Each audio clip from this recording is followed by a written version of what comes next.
We are live. And thanks to my good buddy, Dan Meninger, Granite Garage Floors here in Chattanooga. He's the guy that helps me. He finances a lot of my podcast, 423-592-3131. I've known Dan for 20 years. Great guy. I'm about to bring up my guest for the night. It's another friend of mine. And what I was saying when I thought my mic was hot, and it wasn't, was I haven't talked to this guy in a long time, since high school almost. And we were warming up in the green room. And if you're an athlete, basically we were doing calisthenics. We were stretching. We were getting ready. And so it's good to have him on here. But let me read this so I get it right. He is the owner of BLAQ Thumb Creative Productions. He is a professional illustrator and cartoonist. He's worked on a number of projects, comic books, business campaigns. We're going to talk about his training, his process, and his faith.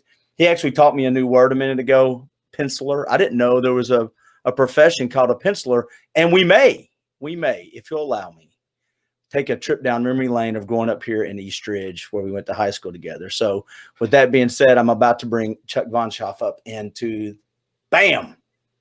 Hey, can you hear me? I can. Let me get you back up here. Technology's killing me tonight. There we go. All right. Sounds good. We're set, buddy. How you doing, man?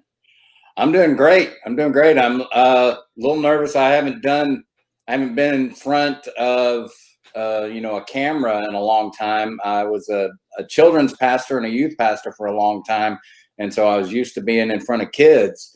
So this is and also taught art. So this is a little bit different experience for me. So I'm excited. No, you'll do good. It's the world of Zoom. I have a podcast radio studio, but I just don't go into it as much. And back in March when this hit, I started doing more Facebook Lives, and now you'll get more comfortable. I bet you that you'll start doing more of these after you do this one. Oh yeah, I definitely want to get into. I've already been looking into, getting the whole setup with the mic and all that, and I'm looking forward to doing. I'm already some of our friends from high school, their kids. I do some art classes with just over my phone and stuff. Oh wow! So I'm looking forward to doing. You remember Jeff Crow? Oh, I remember Jeff. Yeah. Yeah, I'm working with his son Levi. He's great talent.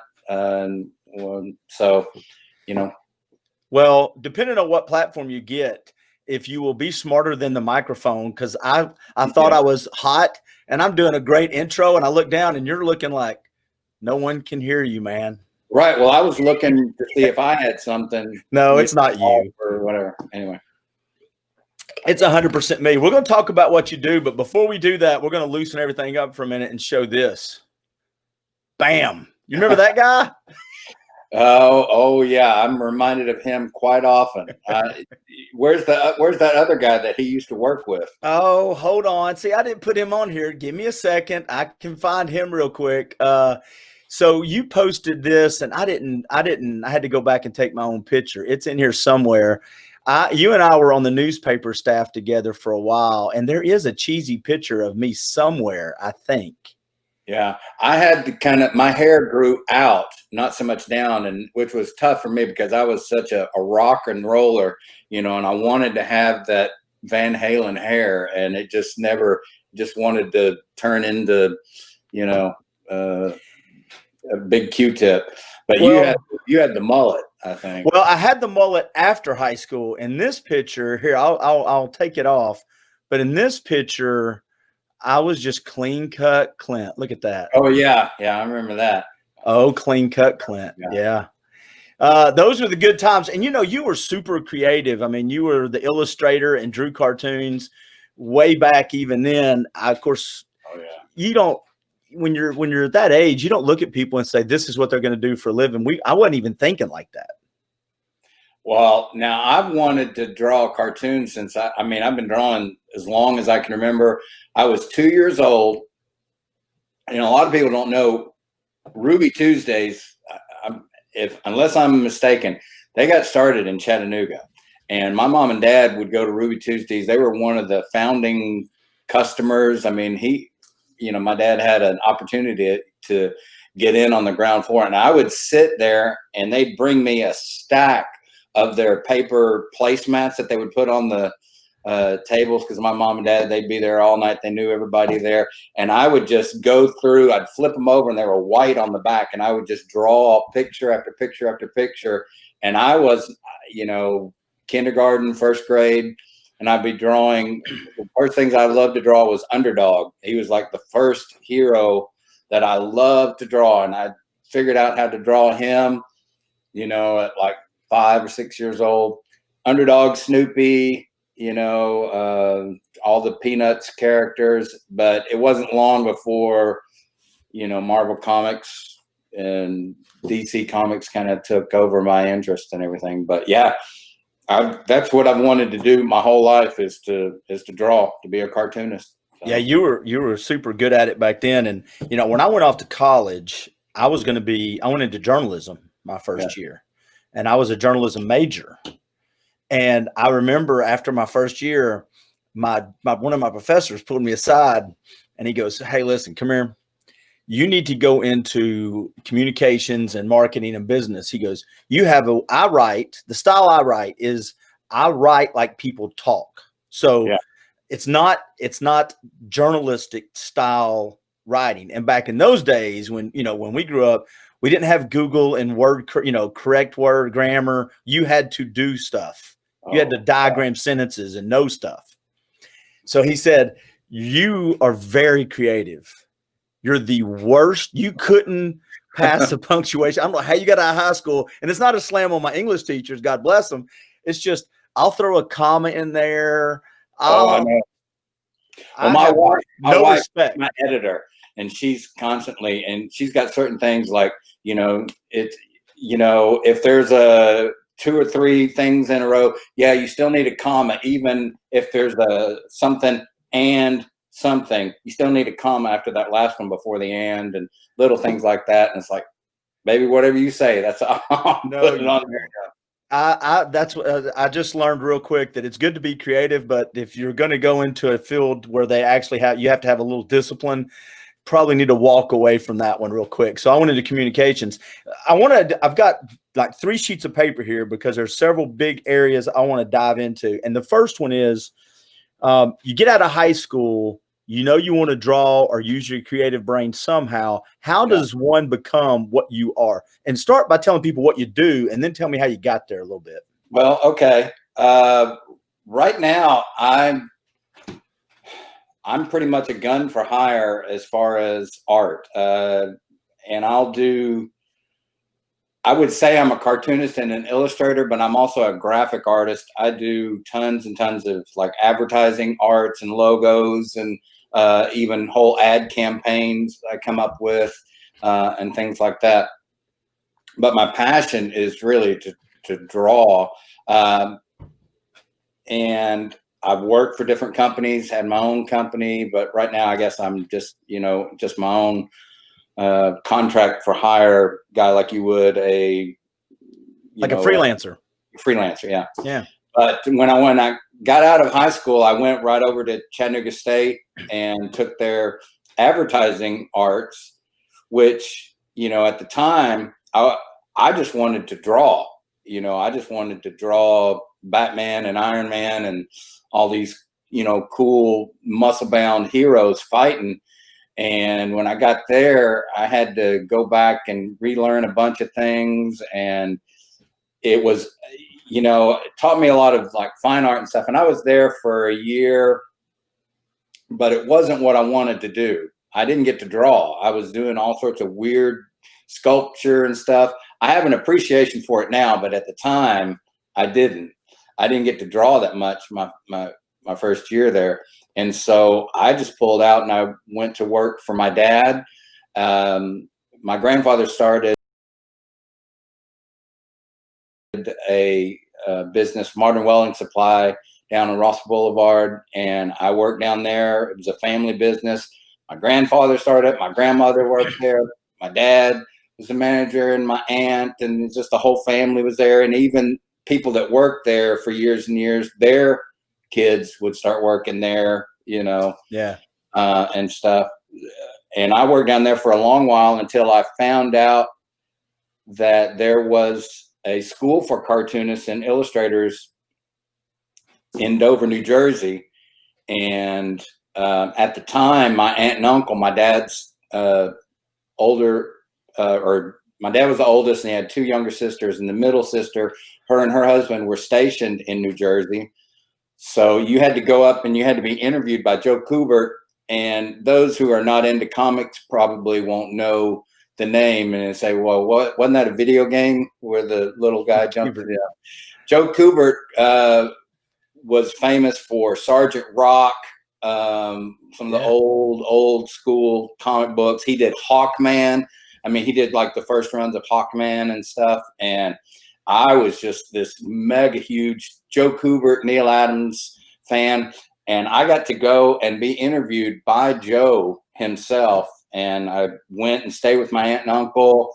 I took my portfolio of stuff because I was just actually looking into, I had all these ideas of doing my own comic books. But really, I was just so green. I had never really, I mean, I was good and I was able to draw, but I'd never had anybody that worked with me and helped me to develop my skills and stuff. So, you know, it's like one of those, you watch American Idol or these shows where these kids go on there and say, oh, everybody told me I was so good. And then I get up there and, I did okay, but I get there and you might be a big fish in a small pond, but you go there and you're a big fish in an ocean there with these guys that are amazing and just incredible. But it had to be, I mean, it had to be awesome for you because that'd be like a kid in a candy store. You're surrounded. Yeah. I mean, I had teachers that, again, I could say some names to you: Bart Sears, Mark Pennington, Tex Blaisdell. These are probably names that most people who are watching, if they're not in the industry, they're like, well, who is that? I had classes with Boris, the guy who painted all these vacation movie posters, with Chevy Chase and all that.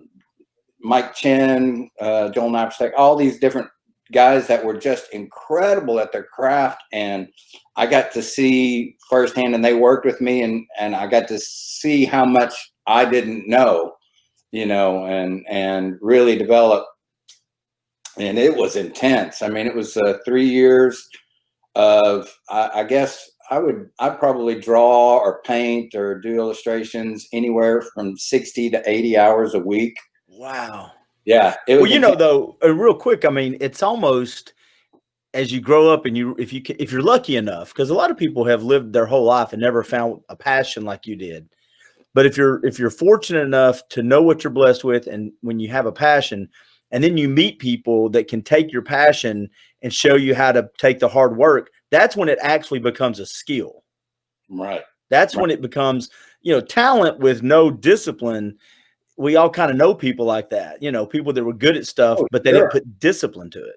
Well, and the thing that we learned at school that I appreciate so much about the Kubert School was that if you got below average, like if you did turn in your assignment, your teachers, you were told to treat them like they're your client. Okay. And they don't care that you've got 9 other clients that you're working with that week. I don't care. If I hire you for a job, I don't care that you've got this other job you're working on. I hired you to do this job by this time, turn it in by this deadline. And if your work is a C or below, that's failing, because if your stuff is average, it's not going to stand out. Wow. Yeah. And so, I mean, it was intense. And you start out the class, you get an assignment, and there's like maybe 20 guys in a class, and we put our work up there at the front on an easel, and everybody sits around. Each class, we have 2 classes a day, and each class is about 3 hours. And pretty much the first hour was just critiques from last week's assignment, where the whole room goes around and tells you what's wrong with your drawing or what's wrong with your piece. And I'm telling you, if you don't have thick skin, you get it quick or you get gone. And the attrition rate from the first year to the second year is huge, because a lot of guys can't Can't hack it. Well, it sounds like almost a culinary school where you go in and you may have a skill, you start putting it together and people taste it and go, no, you need more of this. You're like, I don't like this judging. I mean, you know, most of the guys there, I mean, the teachers were the most forthright as far as, you know, telling you what you needed to hear. Your classmates, they're in the same boat with you. Right. But, and so they don't want to crush you, but at the same time, when they just got crushed, that's their opportunity to swing back, you know. Yeah, but they, you know, everybody's pulling for everybody. You know, that you want them to do well, and you'll point out the things that you like in a piece, but at the same time, that doesn't do you much good to know what's great. You know, I need to know what's wrong, because that's the stuff that stands out. did you discover your own personal process? We were talking a little bit before we came on, and we might talk about it more in a second, but your process of how comic books work. You know, they come up with the idea, they send it to you, then you do the penciling.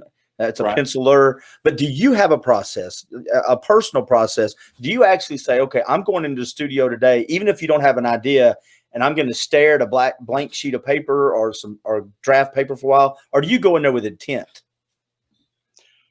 And with a what? With intent. Like, do you go, yeah. Well, kind of like, I guess one of the biggest inspirations to me was Charles Schulz, the guy who created Peanuts, Snoopy and Charlie Brown. And he said in an interview, some of the hardest work that he does is, they showed it, there's a picture of him, and he had this bay window with this real big chair that he sat, and he looked out over his lake or whatever pond that he had. And he said, that's the hardest work that I do, sitting there coming up with ideas. Oh, you know, yeah. The drawing part for him. And, you know, everybody bags on his style and stuff like that. But do they really? Oh yeah. Cause you know, there's shaky lines and all that, but that was part of his thing with Snoopy and Charlie Brown. But it was the ideas, it was the joke, it was the gags, that was the, you know, where the genius comes. I mean, and then later on, like with The Far Side, Gary Larson, I don't know if you ever read any of his stuff. I mean, a real simple style, and it was the jokes. So sometimes the coming up with the ideas, I've got a place where I might go sit. I might have to go. It just depends. I get inspiration from a lot of different things. Sometimes I just have to get out of the house. Sometimes I have to go somewhere. Sometimes, you know, I'll try different things. But I'm a very spiritual person, so I pray a lot, and you know, I get things in prayer sometimes. But a lot of times I have sketchbook after sketchbook after sketchbook that I just sit there and. Well, it's funny. You're going through, as you're going through stuff, you're knocking off some of the topics that I wanted to bring up, which is good. Yeah. That's how it's supposed to happen. But you just nailed another one. So two of them. One, how far do you allow yourself to get away from a sketchbook? I mean, don't you have to have a sketchbook around you all the time?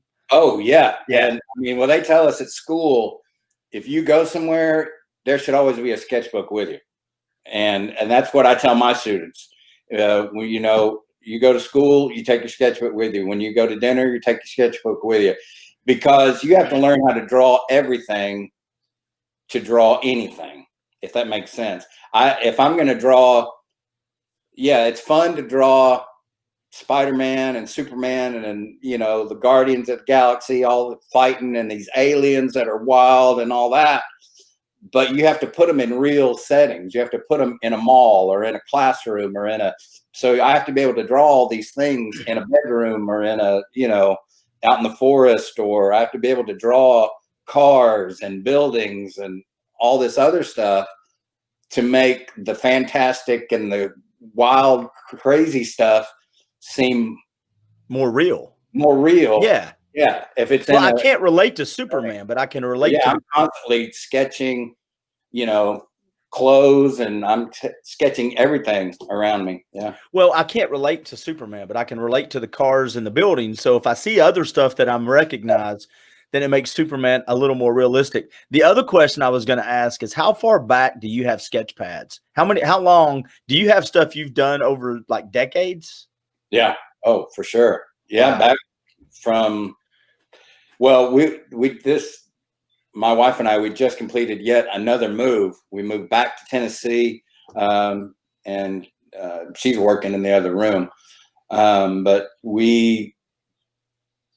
again, I was going through piles and piles and piles of artwork that's been accumulated over 50 some odd years. And now I've also got not just my stuff, but my kids' stuff, because I've got two boys that are artistic and just exploding with ideas. So I've almost got to have a whole wing just for their stuff too. I mean, my oldest son he's an incredible idea guy and writer, and then my youngest son, he's got great ideas, but he's an amazing artist. So, you know, they've collaborated together on stuff and done things. One will write and the other one to illustrate and stuff. But I've go back and I've got things that they've done, and I see stuff that my youngest son just graduated this last year that he's doing that just he's so far ahead of where I am, where I was. I started to say where I was, but he's better than I am now at things. Do they ever go through your old stuff? Do y'all ever sit down and look through the stuff you drew when you were their age? Oh yeah, they've been through everything. When their mother, they live in Idaho, and they used to come every summer. Now, you know, it's been a while, but I used to, especially with my youngest son Carson, who is the illustrator. I mean, we would just draw, all three of us. We'd be in my studio just drawing for hours. And my oldest son Chase, he was just ideas. He'd just come up with boom, boom. He, you know, in an hour he could have 10 different storylines, you know, all these characters with backstories, you know, and like complete Bibles for each character that he did this. And I mean, it blew my mind, just the writer that's in him and the stuff that he could create. And then Carson, he might still be working on the same drawing, but it'd be this gorgeous piece. He did a piece of Ed Norton from Fight Club that I wish I could, it's on my Facebook page, that he did, and it's in pencil, and I'm just like, holy cow, that's, I mean, it's almost like a photograph, some of the stuff that he's doing. Well, here I'm gonna put if you can see the screen, can you read that? Jeff Patterson, I still have the t-shirt that you designed for the ROTC. Oh. Which one was that? I don't know, man. That's old school. When we did the school newspaper, I did some comic strip of like Super Pig or something, a Wonder Pig. Wonder Pork, I think. Yeah. Oh my goodness. Now you've got me. I'm going to write that down. I think I actually, you know what? I bet you right now my mom is watching this, and my mom, she doesn't hoard. She's not a hoarder, but she's got every memory from her kids. I bet you somewhere there's an old newspaper I could find Wonder Pork in. My mom's watching this right now, and she is a hoarder. God bless her. And you know, it's tough for her because she just holds on to all these memories, and thank God for her, because if we ever need something, she's probably got it. So. Moms are there. Okay, so let me kind of switch gears a little bit. So we talked about the process, your process. I didn't know how comic books work. Do you prefer working on comic books? I enjoy being a storyteller. I mean, not just illustrating. I love to draw a picture, but everything I draw has a story to it usually, especially if I'm going to create it. You know, I love being able to look at the drawing and read in your story. And so I think that's one of the things that drew me into comics. You know, I got started, and I didn't even know when I got into it, the whole process. I knew because you'd read the credits in comics that there was a writer, a penciler, an inker, a colorist, a letterer, an editor. It's like, what are all that, you know? Yeah. I thought it was just one person who sat down, you know, like in comic strips in the newspaper, most of those guys, it's just one person. who, like Calvin and Hobbes, Bill Waterston, he would write the story, he'd draw the picture, he'd ink it, he'd even do the colors on the Sunday, big Sunday strips and all that. But in comic books, they a team, say for X-Men or whatever, they get together and they say, we want to do this story arc this year, and then they hand it to the writers, because they have, you know, 5, 6 different X-Men books or whatever. Then this writer will write the story, and in the old Stan Lee way they would do it, they would just kind of give a rough outline of the story, and then they would hand it off to the penciler. The penciler would do the breakdowns, and he would do like little sketches and draw the pictures in pencil. And they wouldn't even have the dialogue. I was telling you this earlier. They wouldn't even have the dialogue or any of the little captions or thought balloons or anything like that. They would wait to see what the pictures were, and then they would add in the dialogue so it would fit the pictures and fit the emotions and fit the interpretations of the penciler.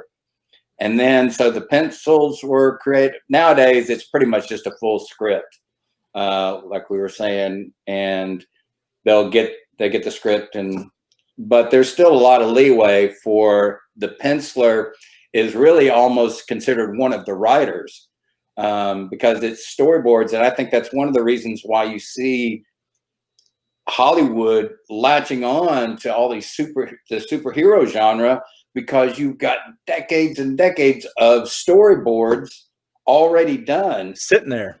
Right. In these comic books, it's got camera angles, they've got lighting, everything's already done. That's what a storyboard artist does, you know, for production. Well, all these things. And so then it's handed off to the inker, who goes over the pencil. So when I'm done with page 1, I hand it to the inker, and he starts inking my work. And then while I'm working on page 2, he's inking page 1. And then, well, back in the day, before everything was done on the computer, actually after the pencils, then they would give it to the letterer, who would put in all the word balloons, and he would do the borders. And they would give that to the inker. He would ink the rest of it, and then they would give that to the colorist. So nowadays it's all scanned into the computer, but it's still handed off in a process, so that it's like an assembly line. When I'm done with the pencils, I hand it off to someone else. There are some guys who do it all, and I have done it all. I've done every step. I can pencil, I can ink, I can. But what's your favorite part of the process? It's the penciling, right?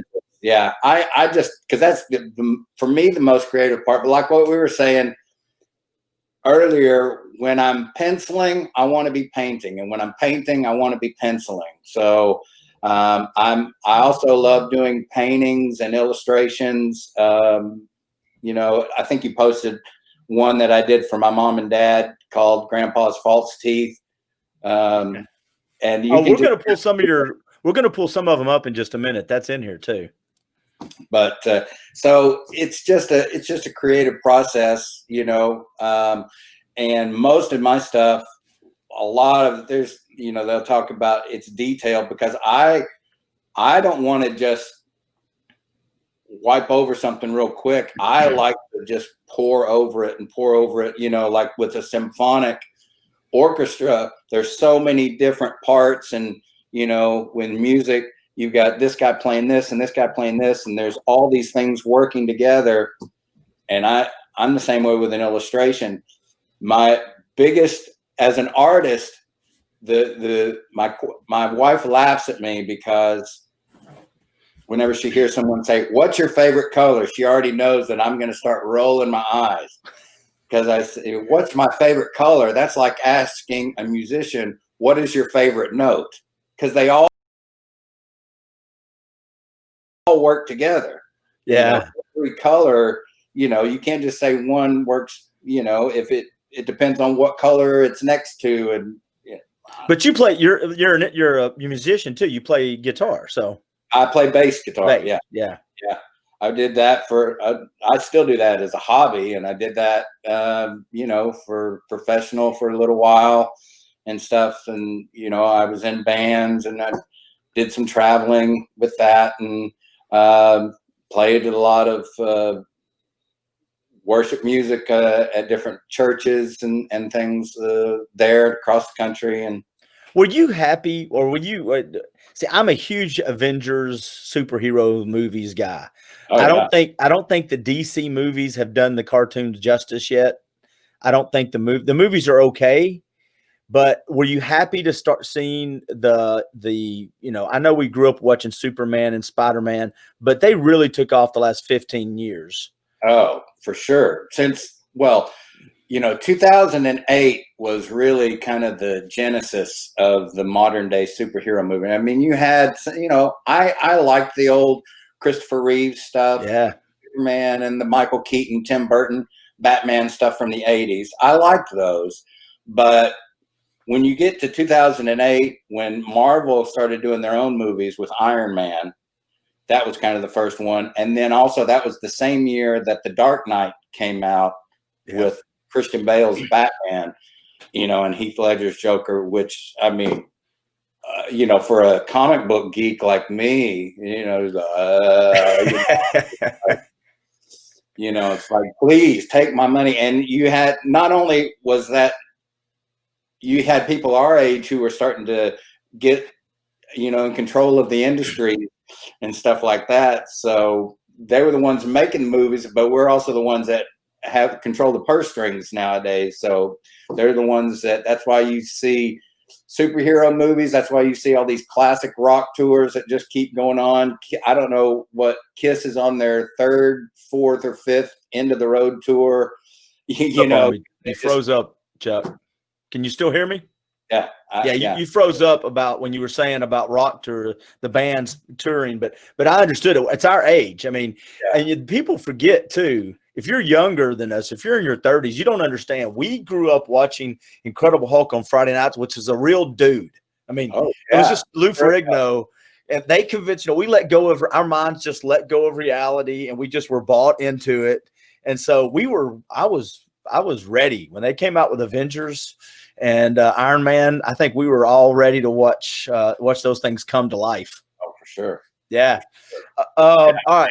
And when they started, you know, because for years and years, we were just like, most of the people, comic book geeks, were like, you know, if it's this way in the comic books, because comic books, they took them really serious, you know. In the comic books, you had The Dark Knight Returns, these Frank Miller, these really gritty comic books, and in the movies, they were just all these campy, you know, it's like, what? And when Christopher Nolan started doing Batman and started really taking it serious, we were like, finally, you know, somebody is, you know. So that's what I had written down. When you watch those movies, though, when you start watching the movies and coming from your background of being so knee deep and neck deep in comic books, have there been moments where you go, that's not true to what that was, that's not cool? Or is it you let go of that and just embrace the movie for what it is? I'm okay if they'll make it on certain changes. You know, I'm fine if they, you know, make a change for the screen. If something tells the story better, I'm fine with that in anything. If it makes the story better, if it moves the story along.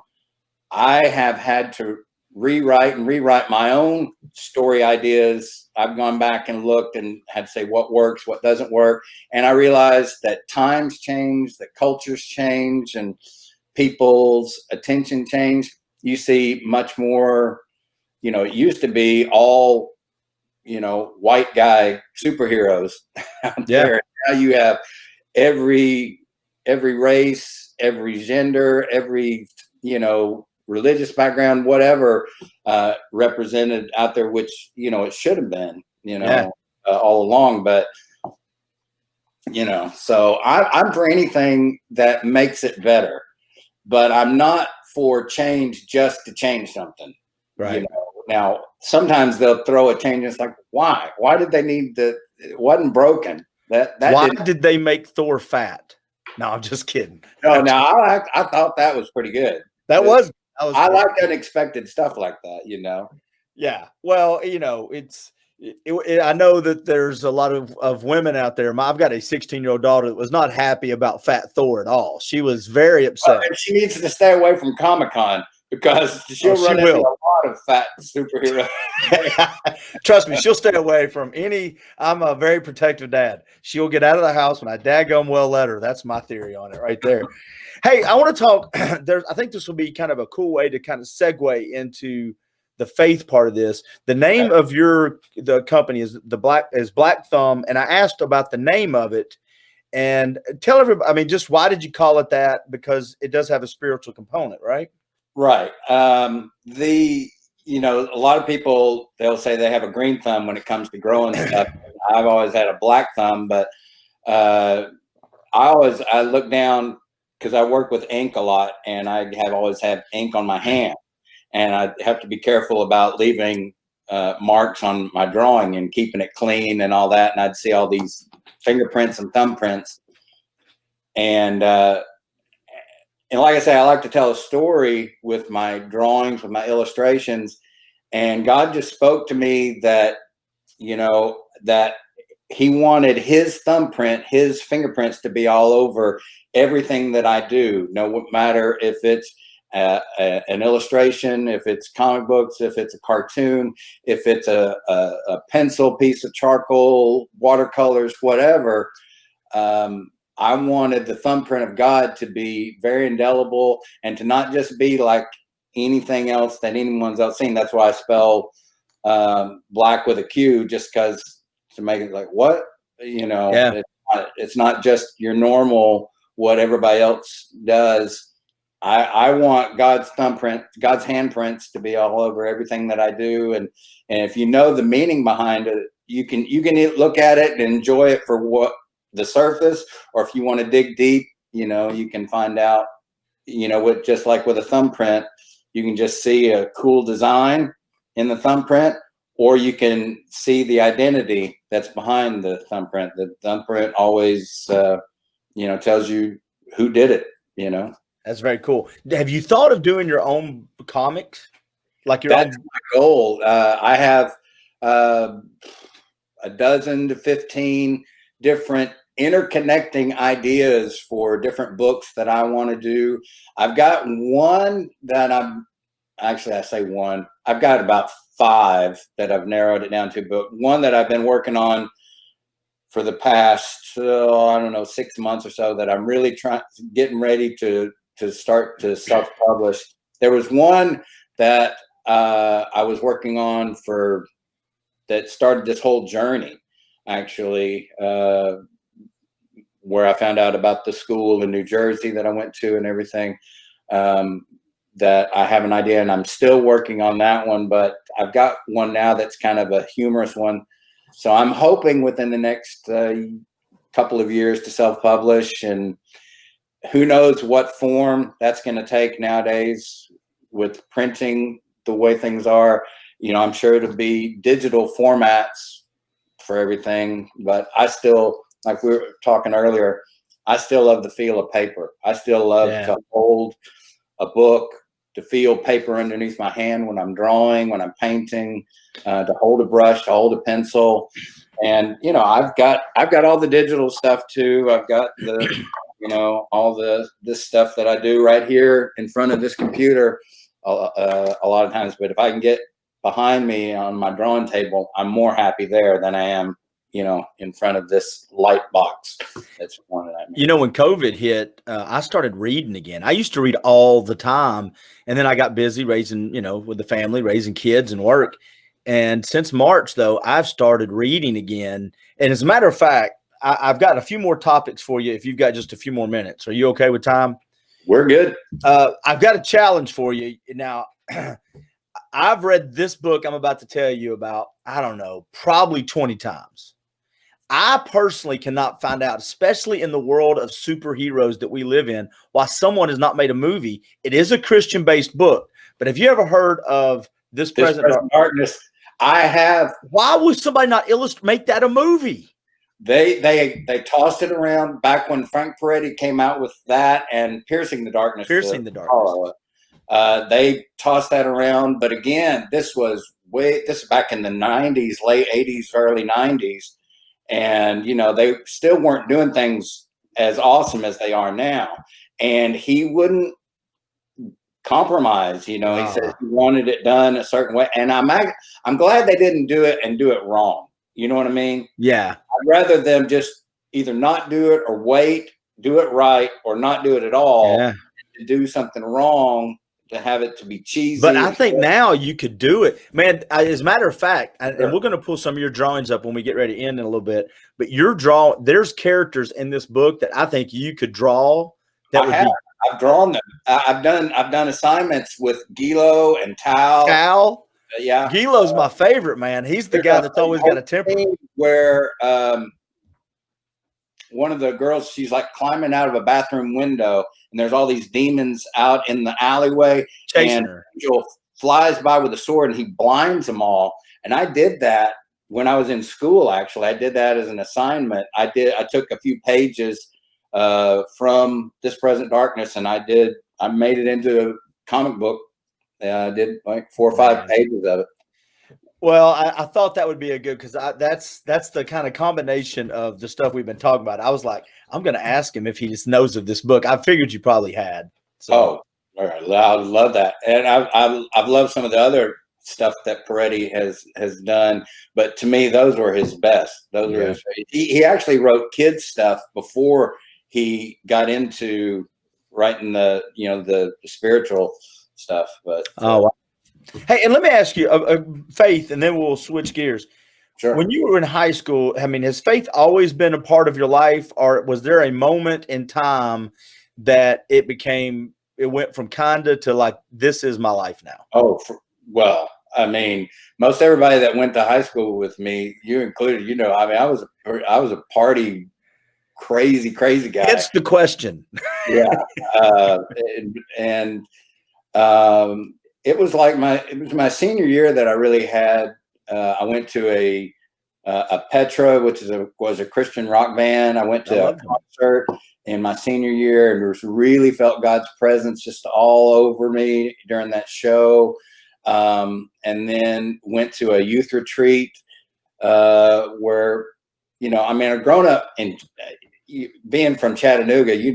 Everybody you grow up going to church. You think you're a Christian whether you are or not. But I remember going to this youth retreat and really making a commitment to God and understanding, what he did for me, what plans he had for me. And I made a commitment to him then. I came home and I told all these people in my family, most of them were like, that's great, but weren't you already saved? Yeah. But I remember calling my little Southern Baptist grandmother, and she was just like, oh, baby, she was the one that was, because she really, really got it. And she had spoken over me since I was little that I was going to be a pastor. And, sure enough, later on, I became a children's and youth pastor. And, I've done that. That's as much a passion for what I do as the artwork. And so, that's where I'm ultimately going, is combining the two with kids. And you should just call somebody and you should illustrate and make this movie. See, I don't need to. I've got my own. I love it. But you can get somebody to put work. On my Facebook page, I did a drawing for my father-in-law, who I'm just as close to as my own dad, of an angel helping a little kid who's trying to get some cookies off the top of the refrigerator. If you see on my Facebook page, you go back, you can see that, just a pencil drawing I did of that. But those are the type of angels depicted in This Present Darkness, I had somebody actually private message me and say, did I miss the Chuck interview? And I text them like, no, we're on now. So I think they're maybe trying to click in. You remember Carla Black? Carla. Yeah. She's going to chime in. Speaking of growing up in East Ridge, do you remember a few, memory lane trips down to East Ridge here? Because those were good times. Yeah. Those are good times. Tell me a couple things you remember about East Ridge and see if everybody else remembers. Oh my gosh. Well, anybody that went to school with us probably remembers I was a part of a group called the 8, and it was me and Bruce and Byron, the twins, the Trantham twins, and then Carrie and Chris and Dusty and Rusty and Larry. And yeah, there was a lot of toilet paper was bought by us and used in different various yards. But I think we painted the Pioneer head several times, and we did I think they used to be just come by and paint it pink or something like that. But of course, me being creative, but also not too bright, because of course, if I do something really creative, they're going to say, "Well, who did that?" Chuck probably did that. Yeah. Of course, I had to go paint Gene Simmons from Kiss on the on the Pioneer head out in front. And I think Scotty Smith, who had graduated a year before us, he was working at the police force. Him and his buddies, they sat across the street and watched us do it. There was two Mark Williams that we went to school with. There was one that was about 6 foot, and then my good buddy was about 6'4", real skinny Mark Williams. Okay. And we're still friends nowadays. But if you go back, it was either 85 or 86. There are 2 or 3 pictures. When they took the big, like the FCA picture or the whatever club, and they would bring everybody to the steps. There's like 40 people. Mm-hmm. Well, we were in no clubs, but we would be walking down the hallway and see them taking the picture, and we would go stand in the back. Well, if you look in the yearbooks, there's 2 faces that are actually blacked out. Oh, and that was me and Mark. Oh, I know. We did a bunch of those. You can look. We were in we would show up for all these pictures too, and we would always be looking up. We never look at the camera, and you can go through our yearbook and we're always looking up. That's hilarious. Hey, check this one out. This is what I was going for. Remember Burger House? A sauce burger with cheese. Well, I used to, a good friend of mine, I grew up in East Ridge on Helen Lane, and there was a guy that lived down the street from me, phenomenal drummer, and he had all these brothers, and they had moved from Minnesota, but I think like his uncle was the manager at the apartments that were right next door to Burger House. Yeah. And so Mike's mom would drive all of us that on the street over to the apartment complex, and we'd swim all day there. And when you swim when you're a kid, you just get this appetite, and we'd go next door to Burger House, and oh my goodness. But see, we would go swim at the Eastridge pool right across the street. Yeah. It used to be behind Poe Folks where there's a wall now. But we would go swim there and then hot feed it across where you tiptoe as fast as you can, because we didn't want to wear shoes, and go grab us a sauce burger. We didn't have to make it that far. We were right next door. So yeah, you cheated. You cheated. You were right there. Hey, that was more time for sauce burgers, I guess. That's exactly right. Growing up in East Ridge was fun. There was the Godfathers that we used to go to. It was good stuff back in the day. Joe Chambers Music. We used to go there, and I tried to learn how to play guitar at his place, and they gave me a guitar that was too big for my hands. I was like 10, so I got frustrated and quit. And those guys would go like this, there, and I'll go work on that and come back when you can do that. Yeah, I couldn't do it. There was Poe Folks. You remember Poe Folks, the restaurant? Yeah, I love Poe Folks, and they had, biscuit. I actually, Bojangles that opened up there was like my first job outside of my granddad's welding supply store. I worked at Bojangles there in East Ridge for about 6 days, if I'm lucky.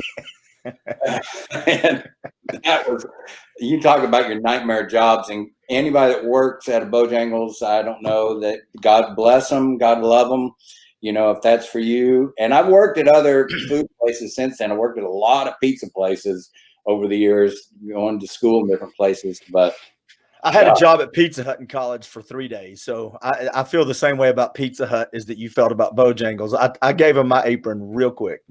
Well, when I was going to school in Tulsa, I would go to Bible school. I'd go to school. We were done by 12. I was also the director of a daycare from 1 o'clock to 6 o'clock. And then from 6:30 to about midnight, I was delivering pizzas. Then I'd go home and have to study and read and all this and get ready for the next day. And then on the weekends, I was doing yard work and helping, so 3 jobs and going to school. Oh yeah. Crazy times. The other indie stretch was the Hungry Fisherman. Now that's all, that's all developing really big. I know you don't live here anymore, but we got Skating rink. Starbucks and The skating rink down there. Yeah. We used to have that's where all the birthday parties were. Yep. And I remember the big thing because I went to elementary school. I went to Lutheran school, which is there on Belvoir. I don't know what it's called now. I think it was Belvoir Christian Academy. Yeah. Yeah. But I remember in, second grade, one of the big things when you'd get invited to a skating party, is to ask somebody during a slow skate, will you skate with me, and hold their hand, and yeah. Oh my gosh.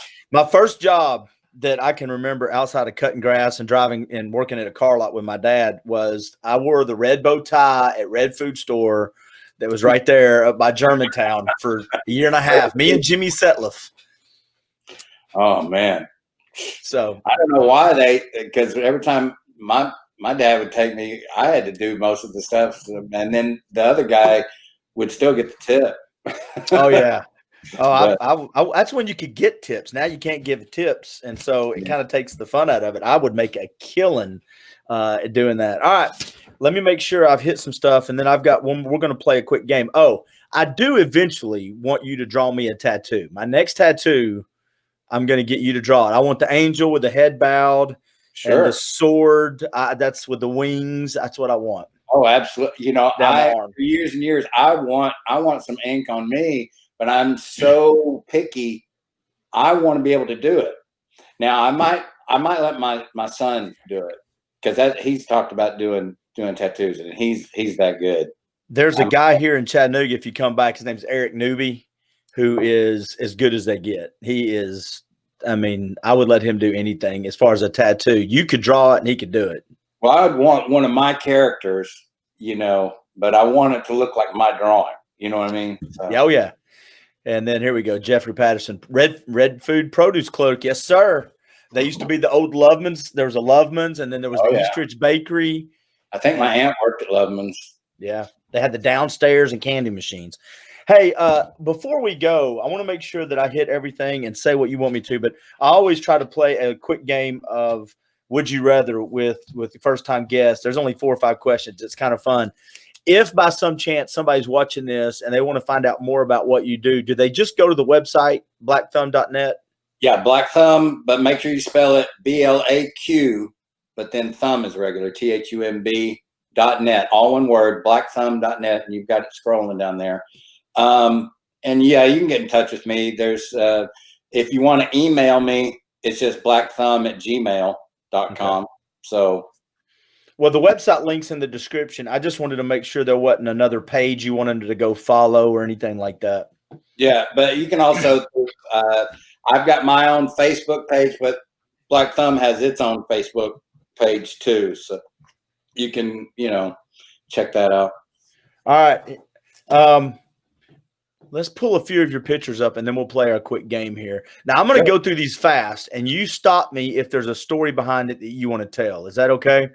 Sure. Okay. I just want people to get a glimpse of what you do. And I'm going to put this out on podcast too. So if you're listening to this and you can't see it, just go to YouTube, because I'll put this video out on YouTube as well. Here we go. That is Buried Treasure. And that is a monochromatic, meaning just all one color, sepia painting I did for my wife. And there is a bunch of meaning behind that. You can see there's 3 different sections to the beach, and there's all these treasure chests there. And without getting into all the detail, each section of the beach represents different parts where my wife and I think that was, we'd lived in Ohio, we'd lived in Tennessee, and we lived in Texas, but we like in our 4th year, and it's the guy, he's gathering up these sands, and he's trying to put them into these treasure chests, and it's just all these things that I love about her that are as numerous as the grains of sand on a beach. and they're all as precious to me as this guy, and he's trying to savor everyone and put, even though there's beaches and beaches of these wonderful things, he's trying to capture them and put them in these treasure chests. Look at you. See, I say that if there's a story behind it, and you giggled because there's a story behind almost everything you do. I bet. Yeah, exactly. How about this one right here? This is the one we talked about, isn't it? That one is pretty much just what you see. It's just, and I did this for my mom and dad a few Christmases ago, and it's just Grandpa's false teeth, and it's just Grandpa. He's asleep, and his grandson, him and the dog are trying to help Grandpa out by giving his false teeth a good cleaning before he wakes up and puts them back in. How thoughtful. And again, I'm doing this because I want people, if they watch this, to see some of your work. Now, is this not? They're having punch, aren't they? Yeah. Now, obviously it's Batman, and the guy across from him is not as popular a character. He's called Moon Knight, and he's kind of Marvel's version of Batman. But I've always been a huge Moon Knight fan. I love Moon Knight. Really? Yeah. But they call Batman the Dark Knight, and here's Moon Knight. And so the name of this picture is called Silent Nights, because they're just sitting there looking at their eggnog. And then stuck in the background is Spider-Man up on the wall. And there's been some people that have referred to Spider-Man as the Arachnite. Oh, so very well played. It's just kind of I think I did this for one of my sons for Christmas. You know, I do a drawing for them for their birthday or Christmas, you know, when I can. How about this one? There's a ton of meaning in that one. That's a pen and ink, and that's called Summer and Winter. And the meaning is pretty extensive on that, but you'll see can you blow it up to where it fills up? Let me try. Hold on. I don't know if I can get it. No, I don't know if I'm going to be able to get it. Let me move it around one more time. But the wolf is there, and he Hey, Chuck, hold on a second. Chuck, hold on 1 second. I'm going to hide me, and it'll just be you in the drawing. And when you're done, just tell me you're done. The drawing. Just do the drawing. Okay, so you've got the wolf there, and he represents God, and the little girl there, and she's safe, and she is comforted. And basically, they're on a little patch of summer. And from this far away, it's a little bit more difficult to see, but there's little dandelions and stuff, and the grass is growing there. But all around that little island, it's cold, harsh winter. And the trees, the way they're drawn, they almost are meant to look like hands and shadows, and the sharp rocks behind, and the cold. Everything is the pressures of the world, and the attacks and the circumstances that are coming in. But the wolf is vigilant. He's watching, keeping her safe. And there's a ton of different things in this illustration. And if you go back on my Facebook page, I break it down section by section. The trees mean this, the rocks mean this, I could probably spend an hour just on that one piece alone. Dude, that was a good picture. I'm glad I got out of the scene on that one. Yeah. How about this one? That one is Leap of Faith. And I did that one actually for my brother-in-law. It's funny, at sometimes different times of the year, I get an inspiration to do a piece. And sometimes it's just to do a piece for the piece's sake or for a certain person. And this one's for my brother-in-law. And it's just this guy, and you can tell that he's been bound up. This was all just colored pencil. Oh, and wow. He was bound up, but he's coming free, and he's leaping out, but you can see he's blind. He's still blindfolded. He can't see where he's going, and his wings aren't out yet, but he's had the wings the whole time. It's just up to him if he's going to open them up and soar across the waters and go, is it sunrise or sunset? Wow. It's open for interpretation, but there's a bunch there. Little did I know at the time when I did that my wife's brother was in that. He was just a small part in that Steve Martin movie called Leap of Faith. When he was a kid, they filmed it out in Texas, and there's this one little scene with him in there, and he was in Leap of Faith. So, you know. Now I want to pull a couple up, and if they're simply just drawings of superheroes, that's fine. But again, I'm doing this so viewers down the road can see some of your work. Look at that. That's just Captain America. I love that one. I did that for a prize for church. That was actually an advertisement of Superman, and he's holding up a big, you know, like words or whatever thing. Oh yeah, I see it now. Yeah, a burger or whatever it was that they were going to use. Now I got one or two more. That's a Batman too. Oh yeah, I like that one on the. And that goes back to what you were talking about earlier. You have to learn how to draw brick walls. You can't just draw that hero. Yeah, he's just Batman on the rooftop, and you know, one of the most fun parts about Batman is the cape. You know, it doesn't matter if there's no wind. If he's indoors, his cape is still going to fill the room up. You know, it's the most unpractical thing in the world, but the most fun thing to draw. You know. So. All right, so now I don't know if you did the color on this one. Did you do color on that one? I did. Golly, I did the, and that was one of my first. Because I penciled it, inked it, and did the color. And if you go, I'm not sure if it's on my Facebook page or if on my website. I think it's my Facebook page. There's a video of me doing this whole process where I start off. I set up a little camera because it was a prize for the children's church that I worked at in Nashville. And they did it for a prize one Easter. They made posters up.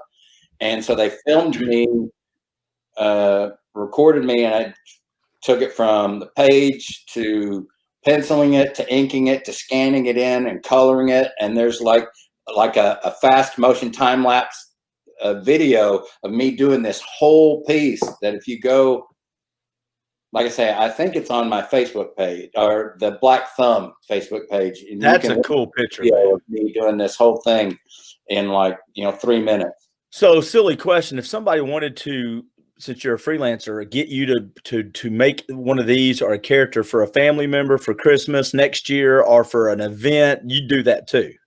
Oh yeah, for sure. That'd be cool. All right. Now where it gets hard is when they say, well, how much does a picture like that, or how long does it take to draw something? To draw a picture. It's like, well, it depends. If it's a picture of Superman up in the air, that's a lot quicker than, 50 Avengers or X-Men all fighting, in the middle of a mall with all these people, or at a football game where all these stands of crowds of people and, so every picture is not created equal, Well, and they look at, and people, and this is the way it is with every business, but people look at what other folks do when they're good at it. Like when Michael Jordan played basketball, it looked easy. I mean, everybody should be able to do that. When you do that, everybody goes, that probably wouldn't take you that long. That has nothing to do with it. It's no one, the old story of a buddy of mine owns a company here called JB Millworks. And I use a story, an analogy that I heard when I was talking with him. There's a guy that's got the squeaky stair, and he's had a bunch of people come over and try to fix it, and he can't fix it. And he's paid a bunch of money, and nobody can fix the squeaky stair. And finally, this old man walks in, and he takes out one nail, he steps on it, he reaches down, and he hammers it in, and it doesn't squeak anymore. And he gives him the invoice, and it's $500. And the guy goes, dude, it was one nail. He goes, right, it's $1 for the nail, $499, nowhere to put it. Yeah, exactly. Well, it's like the old joke of the guy, the doctor who's at a party, and a guy comes up to him and asks him, hey, I've got something wrong with my neck. And so the guy looks at him and said, well, I think you need to do this and take these stretch and take these, muscle relaxers or I don't know, whatever. And then he's talking to his lawyer friend, and he said, that was my profession. Do you think I should send that guy a bill? And his friend said, absolutely. You should definitely send him a bill. So the next day when the doctor gets to his office, his lawyer friend had sent him a bill for $1,000. I saw my doctor on the beach, a small world, about 5 years ago. We went to Orange Beach, and it was a kind of a closed beach. I went with some friends. And so the odds that I would see anybody from Chattanooga was very rare. It was, that's just one in a million. And I look, and there's my doctor, and he looks at me and he goes, "What's up?" I said, "Hey man, my shoulder is killing me." He goes, "You stay away from me for the next 7 days." And we kind of laughed. I can't go. There's nowhere on the planet that I can go that I don't run into somebody that knows me. That's a good thing, though. Yeah, sure. That's a good thing. I mean, I've lived so many places. Where's your favorite place to live? In from tonight, but where's your favorite place you've lived so far? Oh well, I mean, I love being back home in Tennessee, but there's something everywhere. I mean, I've lived in New Jersey, Ohio, Oregon, California, Texas. I've lived in Georgia. I mean, there's something everywhere that I love. So, it's like if we go back to New Jersey, I got to go to this bagel place. If I go to Oregon, I want to go eat at this Chinese place. In Oklahoma, when I lived there, I love this. The banks there. I mean, just what caused you to move? Was it work and jobs? School, work. Yeah. Mostly. I play a quick game. There's 5 questions here of would you rather. And that's how we'll end it up if you're okay with that.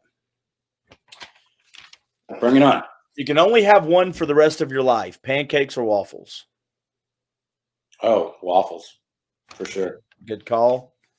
Now, are these regular waffles or are these where you take the a bunch of tater tots and put them in the waffle iron and pull that down? Like a Waffle House waffle. It's up to you. But once you say waffles, you can do what you need to. All right. We'll be here all night if I keep expounding on these. No, you won't. You do what you need to. What a superpower? You either fly or you have superhuman strength. Which one? To be able to understand women. So you've got a better shot of flying. I would go with that one. Dude. I would fly or strength. Yeah, which one would you take? Probably strength, because I have a little bit of a thing about heights. So if I flew, I would never go probably. I was gonna say you'd be like 10 feet. Probably the most I'd go. I'd be just the low. You would be like the greatest American hero. Yeah. Well, I just believe that God said, He said, "Lo, I will be with you always." Not high.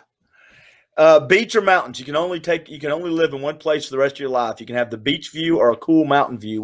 Which one do you take? The beach. I mean, I love the ocean. I love the beach, but I want the mountain air, so it's tough because I want all that fresh mountain air. I no, you've locked yourself in. I want the ocean. I want to hear the ocean. I want to see the beach, but. All right, you got to pick one for the rest of your life. You can only have it, nothing else. You can't have these other 2. French fries, tater tots, or onion rings? Onion rings. It depends on where. If they're Ankar's onion rings. No, you got to pick one. So you're going to go with Ankar's onion rings the rest of your life. No tater tots. Yeah. No hash browns. All right. All right, this will be the last one, and I doubt that you'll be able to answer, but you might. Your favorite cartoon character, your favorite comic strip character ever? Oh, gosh. Now, see. That's why I saved it for last. Oh, Lord. I can hear my wife laughing in the other room. I'm sorry, what's your favorite color? No, I'm just kidding. No, favorite cartoon, and it's okay. That's not my own. Yeah. Underdog had the biggest impact on me. I miss cartoons like that too. Saturday morning cartoons. I mean, what is the Thanksgiving Day parade now that does not have Underdog in it anymore? How long has that been happening? Where Underdog is there? What's the other? You remember Hong Kong Phooey? For sure, I remember. I know every Hanna-Barbera. I know the difference between Hanna-Barbera. I know the difference between Warner Brothers, Disney. Are you kidding me? Of course, I know Hong Kong Phooey. I know who Hong Kong Phooey with Scatman Crothers. I know what. Come on, bring it on. What do you got? You win, dude. I don't think that's not my world. I grew up watching it. You grew up watching it and then doing it. That's a big difference. Hey, when you're ready to do your own comic strip or you're ready to convince somebody to make this movie, you let me know. Oh, for sure. I've got like my own ideas. I've got one I want to pitch to, a company that wants to do Pixar, like a computer animated. I've got a great one that I'm ready to. Me and you, we can take it in. We can do a pitch meeting. I'm all in. I can do presentations I love doing that. That's what I've done for a living, is give presentations. Listen, real quick, we're going to wrap it up, but I want to say, I hope you stay healthy. I know you've had some health scares here recently. It's good to see you up and talking. So stay as healthy as you can, man. Absolutely. Absolutely. I'll say hi to everybody that's tuning in. I know my mom's watching, my aunt and uncle, and I've got people that I know and love all over the country that are watching this either now or later. I want to say, hey, I love you. Thanks for watching. And we'll reshare this a bunch, and you can go to During the Break podcast and listen to it. And I'm going to stick it on my YouTube page as well. Yeah, I want to come back and answer some questions that other people might have, like about the process. And also I want people to, if they want to see my stuff, they can go there. But if they're interested in like classes for their kids, or if they've got kids that are into drawing or they like to draw, I'm very, very much looking to do some classes, teaching again. So contact me through those channels. Look at Jeff Patterson said he needs to do a digital comic strip like the newspaper used to. Yeah, I've got a few. Travis Hayes, I'm glad you're watching. We're about to wrap it up though, but you can rewatch it at any point in time and share it with your friends. And like I said, it'll be on YouTube and at During the Break on Apple and all the podcast platforms. Man, thank you for doing this. I appreciate you reaching out. This was a lot of fun and catching up, and let's don't make it 30 years next time. Yeah, absolutely. We need to do it again soon, because there's still a ton. I'd love to. We could do a whole show about art, another show about faith, another show about health, whatever, Let's do one on Saturday morning cartoons. Let's do it. Let's do it. Or we can get close to Thanksgiving. We can talk about the parade and what a joke some of these balloons are. Yeah, that would be a good one. We'll combine a bunch of them and jump back on soon, dude. Thank you, buddy. Okay. See you, Clint. See you, Chuck. Thanks, everybody.